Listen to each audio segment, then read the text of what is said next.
North Canterbury's number one radio station, Compass FM. And it's my very great pleasure to welcome to the studio now Brent Cairns from the Kai Food Forest there in Kaiapoi. Good afternoon, Brent. Kia ora, Bruce. Kia ora, everybody. Thank you for taking the time to come in and have a chat with us. There's exciting things happening down there. It's such a wonderful time of the year. Like when you can go into a park, a reserve like the Kaiapoi Food Forest, which is on the corner of Cass and Meadow Streets in Kaiapoi, and you can wander around and you start eating strawberries and raspberries and that sort of stuff. And it's just absolutely amazing. I just took my mum and dad from Invercargill just down there, and it was just such a wonderful place to go and wander. And it's a great place to take the kids. You know, it reminds me of the movie Willy Wonka and the Chocolate Factory, where everything's edible. Yes, isn't that? Well, not quite everything is edible, but yes, you're on the right track. But we are so blessed, Bruce, in terms of having the wonderful volunteers that we've got that come down every Wednesday and through the week, and we've got Zealandia. Zealandia are the guys that provide seedlings to Mitre 10 and placemakers and those sort of ones. And they've been so generous because there's a lady called Jackie who's been working for Zealandia for years and years, and she drops down plants, trays and trays of plants, so as we plant them. So the food forest is absolutely abundant with food this year. So all thanks to Zealandia. Wonderful. Well, see, so tell me, what else is happening down at the food forest? Well, we actually happen to have won a competition called the New Zealand Gardener of the Year, and that is all thanks because of the listeners and the people that have supported the food forest over these years, and it's really amazing. So we spoke with the people that organised it, which is the New Zealand Gardener magazine, and we said, so we're up against 5 other contenders. Throughout the country? Throughout the country, even big places in the North Island called Auckland. Yep. You may have heard of it. Yes, somewhere above the Bombay Hills. Exactly, yes. Yeah. And we're thinking, we're not going to compete against these guys. No. And she said, you won by a country mile. Really? And I think that's a clear indication of the support that we've got from the local community in the district of the Waimakariri.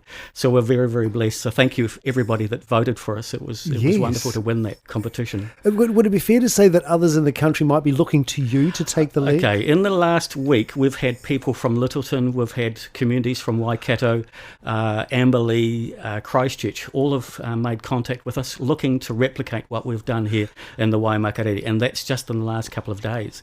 And I think that this is, when we look at the food security, which is quite an issue, if you look at the statistics the other day, 1 in 5 families are food insecure, and in that 1 in 5. 1 in 5. So it's quite a lot of families. If you turn reserves, parks, just some of them, into parks filled with food like we've done at the Kaiapoi Food Forest, what amazing opportunity for families to just go in and forage for food. Like at the moment, we've got cabbages and lettuces and all sorts of stuff just growing there that people can come and forage. And we just expect people just to come and take what they need, not what they want. Just what you need. Yeah, we don't expect people to go in with bags and shopping bags and take a whole pile of stuff, just a little bit for your whānau. To be fair, it's probably a whole new concept for a lot of people. We had the kids from the Kaiapoi North School. We had 160 students turn up on Thursday, and for the teachers said that this was the first time some of these students had been and foraged for food, and they were amazing. They were just so respectful, these kids from Kaiapoi North School. They slowly worked their way through and picked raspberries and strawberries, and they just had an absolute ball. Delightful experience. It sort of reminds me of when we would go to my grandparents' place and pick gooseberries and those sorts of stuff. But so we're going back to the old days. Going back to the old days, yes. Yeah. I remember. I was born in England, and there not everybody had a back garden, but often there was allotments that one would go to where everyone had a little plot, and they were growing vegetables, and everyone used to trade their vegetables and fruit. I think it's a wonderful thing.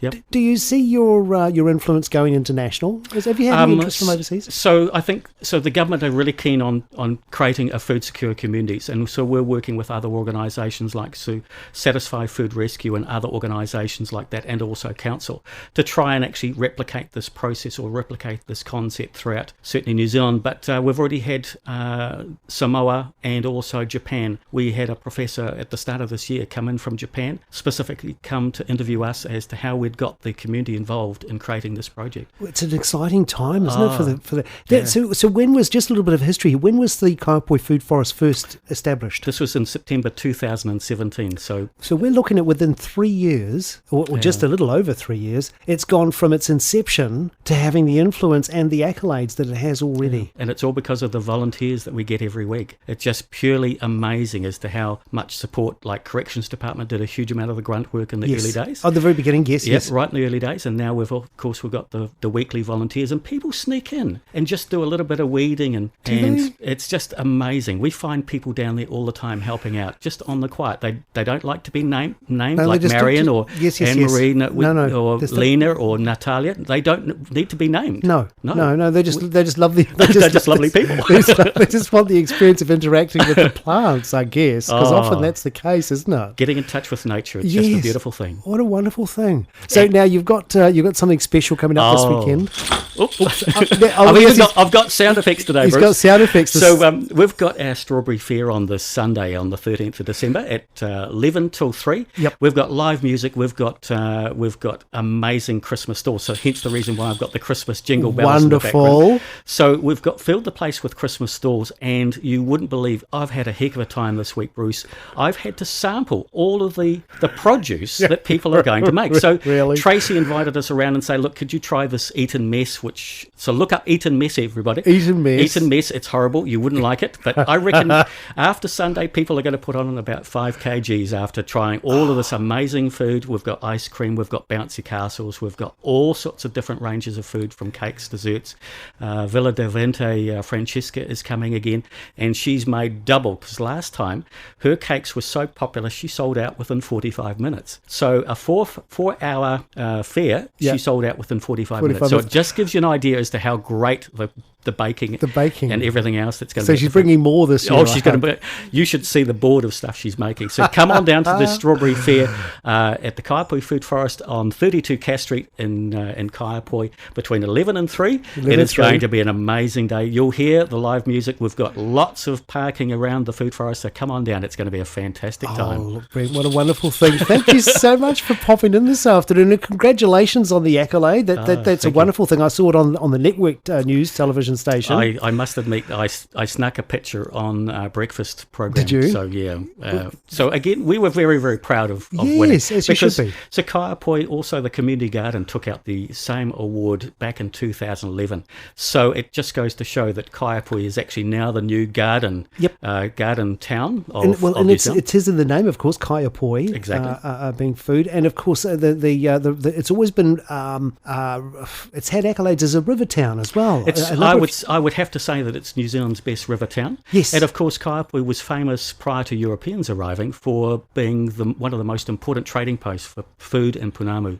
So Pounamu was brought in from the west coast, and then tribes would come up by canoe, throw the food that they'd either harvested or foraged or grown themselves, and then they'd trade for Pounamu and trade with other food. And effectively, that's why Kaiapoi has its name. There's a very bright future for Kaiapoi. Oh, yes.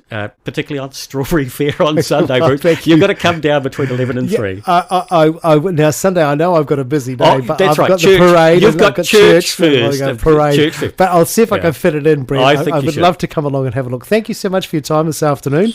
Pleasure always to see you. Brent Cairns from the Kai Food Forest in Kaiapoi. Get along on Sunday between 11 and 3 and enjoy the Strawberry Fair down there. Compass FM, thank you, Brent, for coming in.